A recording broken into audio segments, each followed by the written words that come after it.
नमस्कार आमी रिंकी स्मृतिकथार आरेकटी ब्लगे आपनादेर अनेक अनेक वेलकाम। तारकेश्वर ब्लगेर पार्ट 2 एखान थेके आमी शुरू करछि। तो सबार फार्स्टे आमी एखाने डाकातकाली थेकेई शुरू करछि। देखो डाकातकाली मंदिर चले एसेछि और ओई जे सामने देखते पाच्छो बोझा जाच्छे किना जानि ना, ओई सामनेटाय जल देওয়ার मतो व्यवस्था करा आछे। सेखानेई जल दिए माके प्रणाम करे आमरा तारकेश्वरेर उद्देश्ये बेरिये पड़लाम।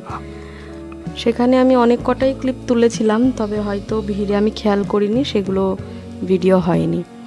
আর ডাকাতকালির পরেই আমরা কিছুক্ষণের জন্য রেস্টে বসেছিলাম, প্রায় 3 ঘন্টা মতো। তারপরে বেরিয়ে পড়েছি। এখন মোটামুটি যখন আমি এই ভিডিওটা করছি ভোর 4টে বাজে, একটু আলো আলো বুঝতে পারছি। ভোর 4টের থেকে আবার আমরা হাঁটা শুরু করেছি। আমরা এই মুহূর্তে পৌঁছে গেছি কামারকুণ্ডু ব্রিজ। যারা তারকেশ্বর গেছো তারা জানো এই ব্রিজটার একটা আলাদাই সৌন্দর্য আছে। এত ভালো লাগে ব্রিজটা দিয়ে যেতে। নিচে ওই যে দেখো দেখা যাচ্ছে কামারকুণ্ডু স্টেশন। আর এখানে আমরা কিছুক্ষণ একটু বসলাম, কি কারণে জানি না, তবে একটু বসেছিলাম। আর এই যে সবাই যাচ্ছিল। এবার সেইভাবে আমি ভিডিওই করতে পারিনি বৃষ্টির জন্য। এত বৃষ্টি হচ্ছিল, কতবার নিজে ভিজবো বা কতবারই ফোনটা ভিজিয়ে ভিজিয়ে ভিডিও করব, সেজন্য খুব একটা করতে পারিনি। তো এখানে ভোরবেলায় আমার খুব ভালো লাগছিল, কারণ খুব একটা তো ভোরে ওঠা হয় না, আর ভোরের আলোটা ভোরের আকাশটা খুব ভালোই লাগে। এখানে সবাই অনেক সুন্দর সুন্দর বাঁক সাজিয়ে নিয়ে গেছিলো। তারপরে এই যে এখানে দেখতে পাচ্ছ একটা বজরংবলী সবাই ঘাড়ে করে নিয়ে যাচ্ছে। এরকম অনেক কিছু নিয়ে গেছিলো। যেহেতু রাত্রে বৃষ্টি হচ্ছিল আমি আর কিছুই ভিডিও করতে পারিনি। এখান থেকে আমরা একদম এবার সোজা হেঁটে পৌঁছাবো আমাদের হাফ ডেস্টিনেশন বলতে পারো, কাশী বিশ্বনাথ মন্দির। কাশী বিশ্বনাথ মন্দির পৌঁছানো মানেই আমরা হাফ রাস্তা চলে এসেছি। আর এবার তো খুব আনন্দে আনন্দে পৌঁছে গেছি, কারণ আমরা বুঝতেই পারিনি আমাদের মনের ধারণা এখনও 5 কিলোমিটার হাঁটতে হবে। হঠাৎ সামনে দেখি মন্দির চলে এসছে, সবাই খুব আনন্দই পাচ্ছিলাম। তো এই মন্দিরটা এত সুন্দর আর অনেকটা জায়গা নিয়ে মন্দিরটা। আর এখানে অনেক কিছু ব্যবস্থা করে, যেমন দেখতে পাচ্ছ গরম জলের ব্যবস্থা আছে। যারা জলযাত্রী এসেছে তারা একটু কিছুক্ষণ নিজের পাটা জলে ডুবিয়ে বসতে পারবে। আমিও বসেছিলাম।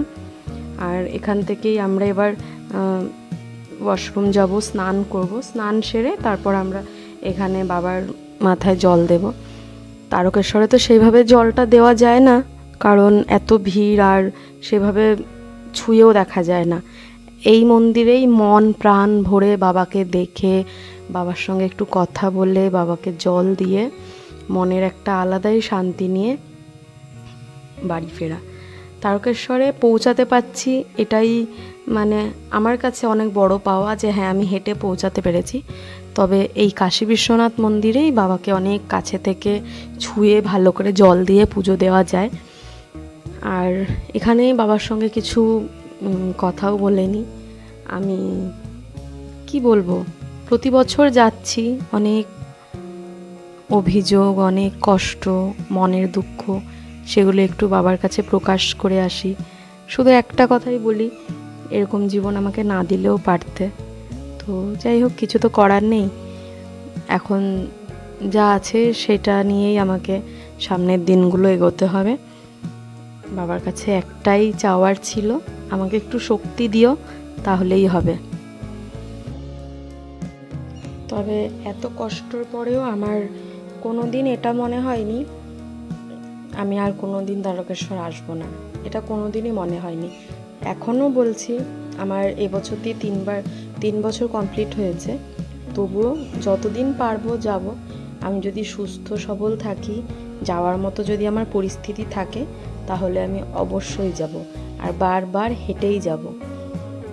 এই তারকেশ্বর যাওয়ার একটা আলাদাই অদ্ভুত একটা আনন্দ আছে। কষ্ট হয়, বলবো না কষ্ট হয় না, অনেক কষ্ট হয়। একটা সময় যেহেতু হাত পা সেভাবে চলেও না। এখানেই দেখতে পাচ্ছ একটু একটু সবাই ঘোরানো শুরু করে দিয়েছে, কিন্তু ওই যে বললাম একটা আলাদাই শান্তি। এখন বাজে দুপুর 1টা। আমরা 12টার সময় এখানে রেস্টের জন্য বসেছিলাম, আর এখন 1টা বাজে। এখান থেকে একটু সবাই মাথা টাথা আছড়িয়ে একটু সাজুগুজু করে বলতে পারো, আবার বেরিয়ে পড়বো। তো আমি সবার সঙ্গে কী জানি কি বলছিলাম, আমারও মনে নেই। এখানে পাশের কাকিমাও একটু চোখ মুখ ঠিক করে নিচ্ছে, মেকআপ তো আর কেউ করছে না, ওই একটু মাথা টাথা আছড়িয়ে নিয়েছে আর কি। তো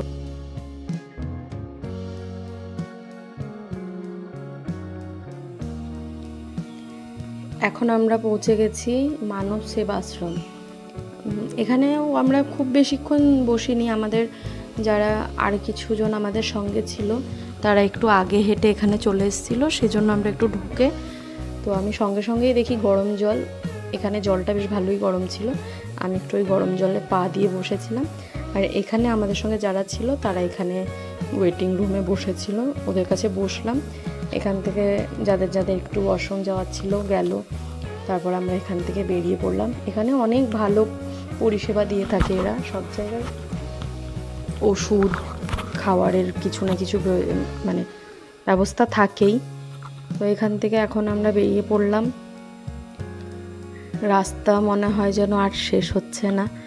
একটা সময় আসে যখন সেই ওয়েলকাম টু তারকেশ্বর লেখা যে রাস্তাটা পড়ে আর কি, সেখান থেকে মনে হয় রাস্তা কোনোভাবেই শেষ হচ্ছে না।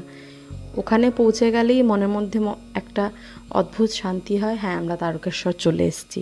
কিন্তু ওখান থেকেও মোটামুটি আরও 4 কিলোমিটার রাস্তা, যেটা মনে হয় পার করা খুব কঠিন হয়ে যায়।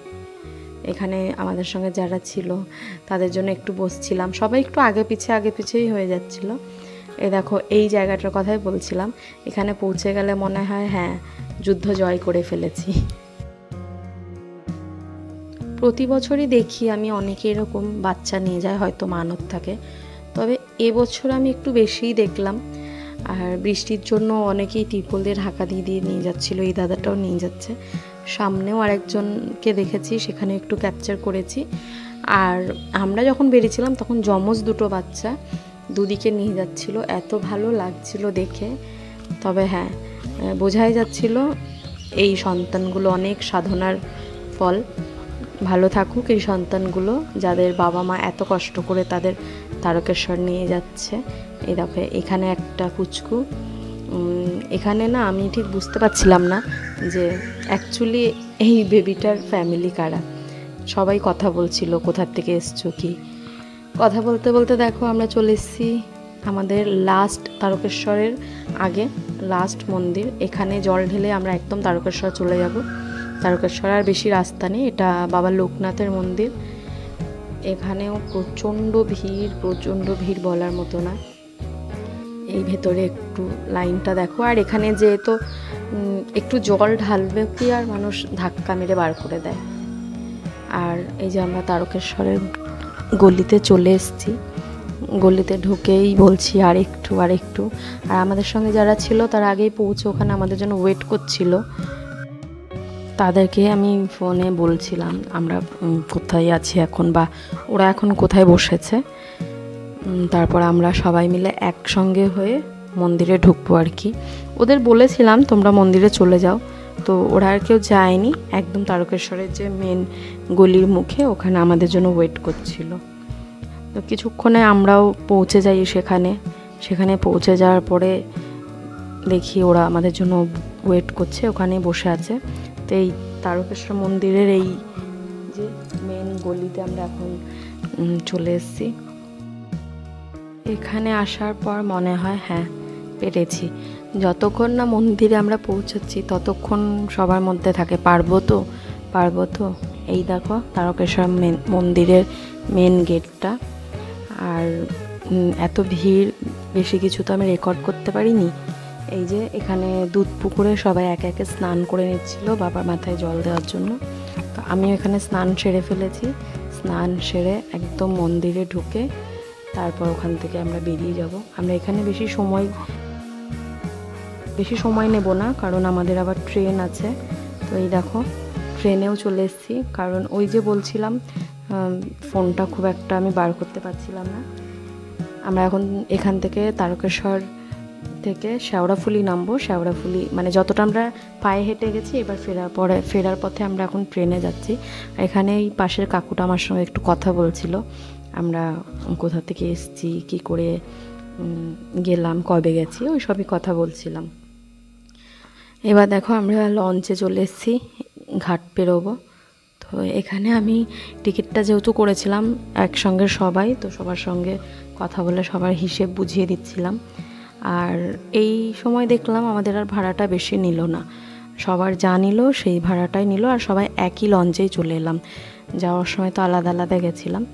এখান থেকে তারপরে আমি আর কোনো রকম ভিডিও রেকর্ড করতে পারিনি, কারণ আর পারছিলাম না। আর আমি কোনোভাবেই আর ভিডিও করতে পারিনি, শরীরটা এত খারাপ লাগছিল, মানে আমার ক্ষমতাই ছিল না আমি ফোনটা বার করে ভিডিও রেকর্ড করব। লাস্ট আমি শেওড়াফুলি ঘাটে একটু রেকর্ডিং করেছিলাম, তারপর করতে পারিনি।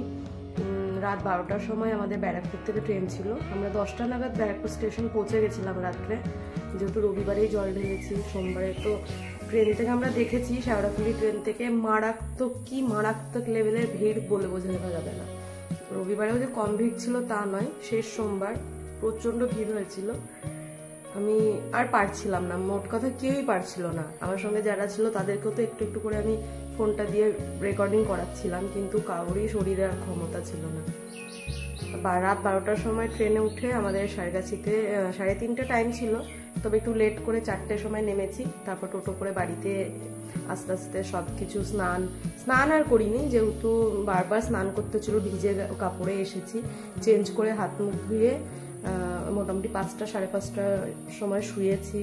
একটু বাড়ি আসার পরে যা হয় টুকিটাকি একটু কথা বলেছি। আর গুগলি তো মানে বাপরে বাপ, ওর তো যেখানেই যাই তারপরে এসে তো ওর রাগ অভিযোগ দেখতে দেখতে আমার অনেকটা সময় কেটে যায়। ওর তো সেই বকা শুনলাম অনেকক্ষণ বসে বসে, অনেকক্ষণ আদর টাদর করে শুয়েছি। এখন বাজে দুপুর 1:45, তো মানে উঠেছি আমি 1টা নাগাদ উঠে গেছি। তারপর একটু চা খেয়ে আমি শুয়েই ছিলাম, ফোন টোন দেখছিলাম, বসেছিলাম, কিন্তু উঠতে পারছিলাম না, মানে হাতে পায়ে এত কন্ডিশন খারাপ, আমি আর উঠতেই পারছিলাম না। তো আস্তে আস্তে উঠলাম, স্নান করলাম, এই 1:45 পর্যন্ত সময় লেগে গেল। এখন কালকে আমি একটা শিবলিঙ্গ কিনেছি, সেটা আমি পরে অন্য কোনো ব্লগে দেখাবো। সেই শিবলিঙ্গটা এখন আমি মন্দিরে একটু স্থাপিত করে পুজো করব, তারপর খাওয়া দাওয়া করবো। এখনো কিছু খাইনি, একটু চা খেয়েছি। তো ভাবলাম আমাকে তো ভিডিওটা শেষ করতে হবে, তো এখনই শেষ করি। তো তোমরা আমাকে জানিও আমার প্রথম ব্লগটা কেমন লাগলো। এখন আমার আর সেজে গুজে ভিডিও করার মতো কোনো ক্ষমতা নেই, স্নান করে এসে আমি এইভাবেই ভিডিওটা শ্যুট করছি। তো তোমরা জানিও আমার এই প্রথম ব্লগটা কেমন লাগলো। জানি অনেক কিছু ভুল ত্রুটি আছে, প্রচুর ইমপ্রুভমেন্টের দরকার, আস্তে আস্তে চেষ্টা করবো অনেক কিছু শেখার। তো আমার এই প্রথম ব্লগটা কেমন লাগলো তোমরা অবশ্যই জানিও, আমার পাশে থেকো। আবার একটা নতুন ব্লগে তোমাদের সঙ্গে দেখা হবে। আজকের ব্লগটা এই পর্যন্তই, টাটা।